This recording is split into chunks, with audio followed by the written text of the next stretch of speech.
Saya Muhammad Taufik dengan NPM 101241144 dan teman saya. Saya Melia Agustina dengan NPM 101204046.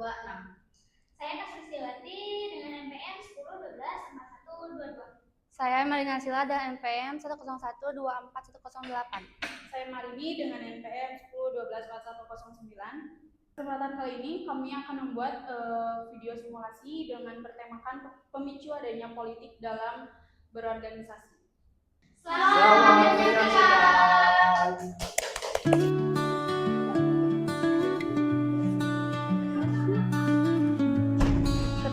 Mar, kamu udah dengar belum? Kalau bulan depan bakal ada promosi jabatan di tempat perusahaan kita magang. Aku sih sempat dengar di grup, tapi nggak jelas juga siapa yang bakal dipilih. Katanya sih berdasarkan kinerja. Katanya iya, tapi kamu yakin itu beneran murni dari kinerja? Hah? Maksud kamu gimana? Ya, kamu tahu sendiri kan, kadang di organisasi yang naik bukan cuma kinerja yang paling keras, tapi yang paling dekat juga. Aku sih masih mikir positif ya. Soalnya kemarin Pak Taufik juga bilang bakal dipilih secara objektif. Objektif versi siapa dulu?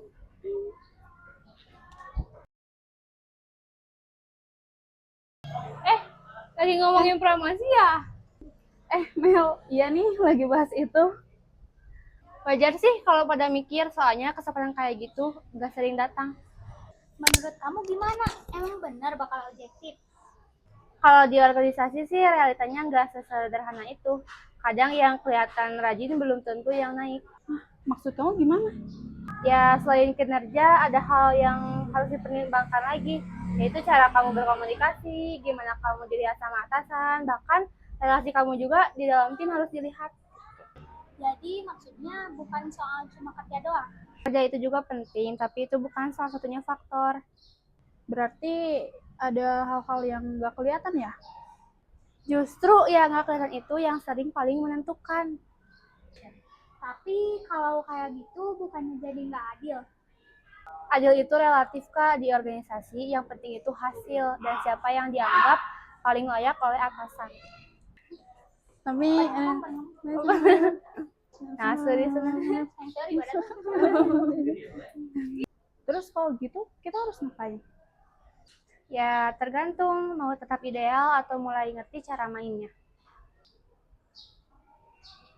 Kayaknya ini bakal jadi lebih rumit dari yang kita kira.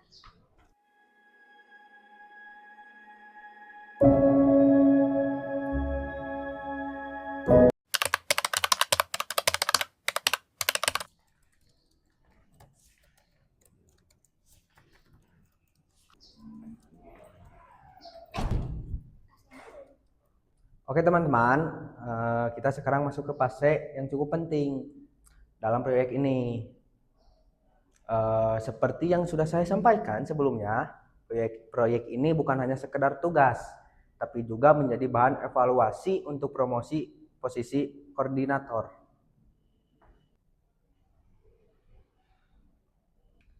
Saya ingin melihat siapa yang benar-benar menunjukkan kontribusinya.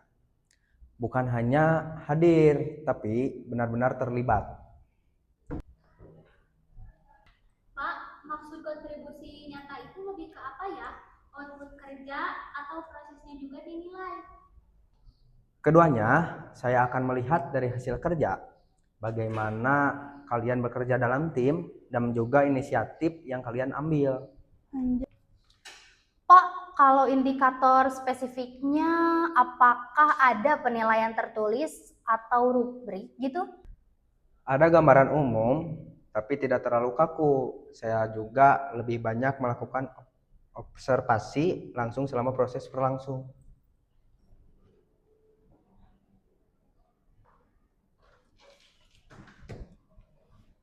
Yang penting, kalian tunjukkan versi terbaik kalian. Yang saya yakin kalian semua punya potensi.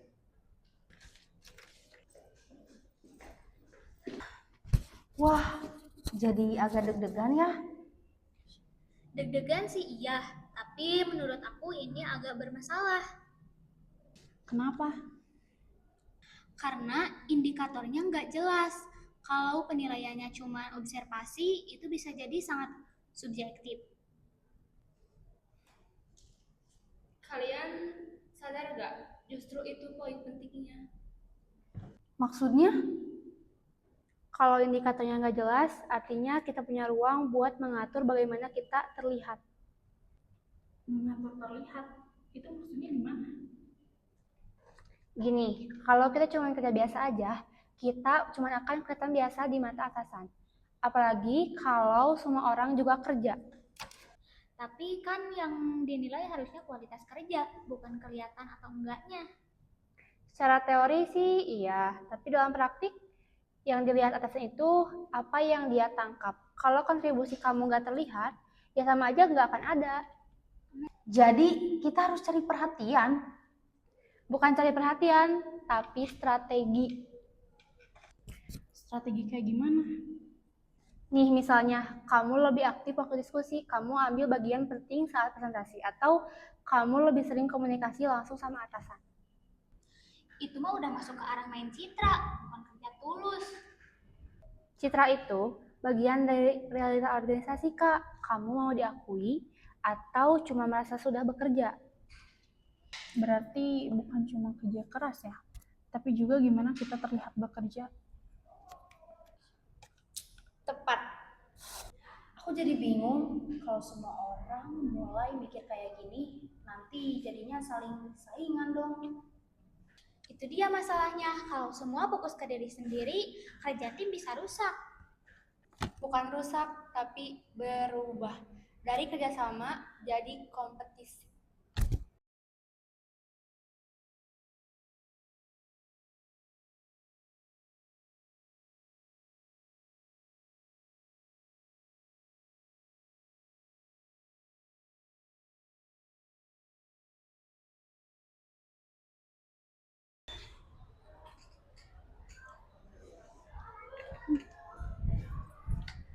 Ya ampun, makin gak jelas ya.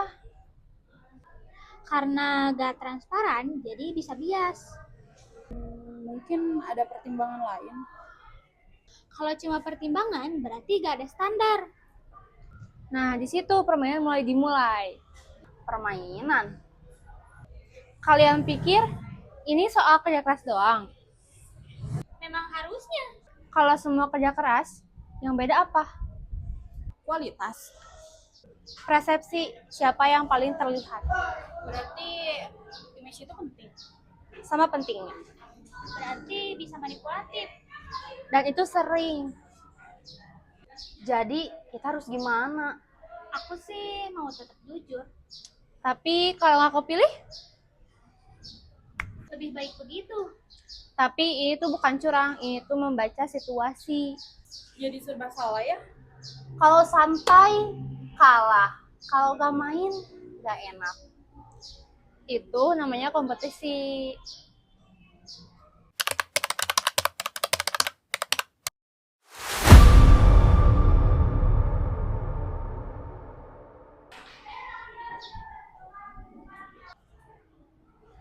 Mar, sini deh. Aku mau ngomong jujur soal tadi di kelas. Menurutku, kamu itu sebenarnya punya potensi paling kuat di tim ini. Cara kamu kerja yang rapi, penjelasan kamu yang jelas, cuma satu aja yang kurang. Kamu nggak cukup terlihat. Terlihat gimana? Aku ngerasa aku udah ikut kontribusi kok. Cuman mungkin gak terlalu banyak ngomong aja.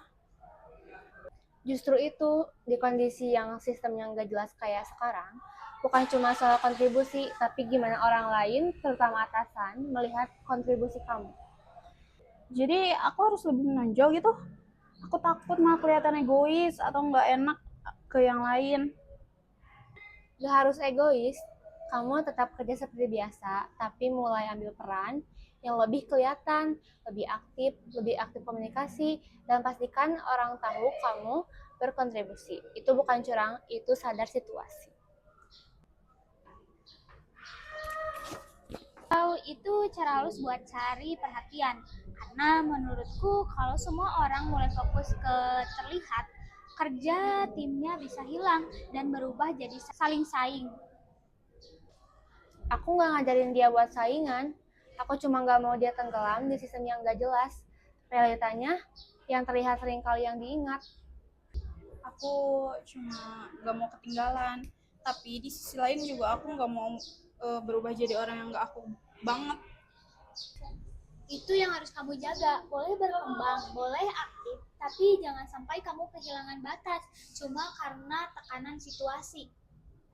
Ya udah, nanti juga kelihatan hasilnya. Kita lihat aja ideal atau realistis. Mana yang benar-benar bertahan.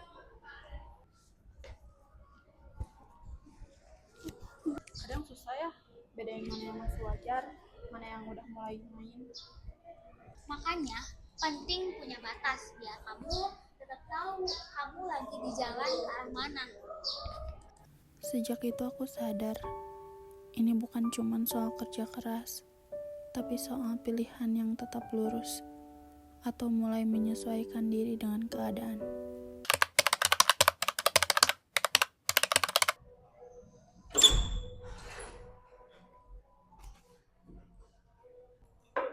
Kamu kelihatan gelisah banget, Mel. Lagi banyak pikiran ya? Iya nih Melin, akhir-akhir ini banyak banget yang harus aku pikirin. Proyek atau promosi? Sebenarnya sih dua-duanya. Kamu ngerasa nggak sih suasana tim kita itu berubah? Iya, jadi aneh karena semua orang mulai ngerasa jaga jarak. Karena semua mulai mikirin posisi masing-masing. Ngomong-ngomong, katanya kamu lagi deket ya sama Pak Taufik? Menurut kamu?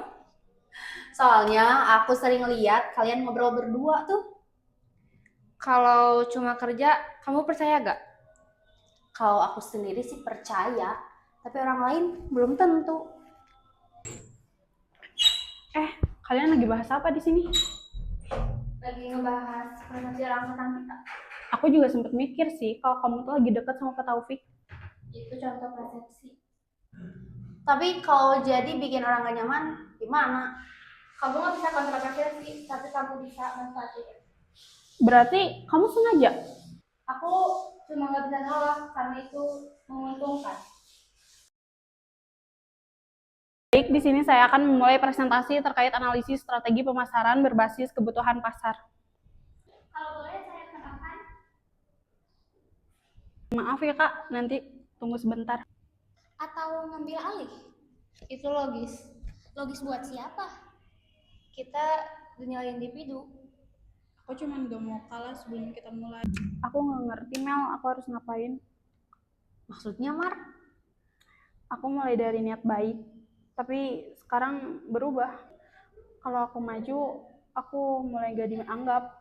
Tapi kalau aku maju, aku merasa bersalah. Kayaknya kita kayak dipilih gak sih, Mar? Tapi aku belum siap milih. Saya melihat tim bagus, tapi dinamika tim berubah. Apakah penilaian yang tidak jelas memicu ini? Ya, Kalau mencoba terlihat lebih, itu salah. tidak selalu. Tapi kalau menggeser orang lain,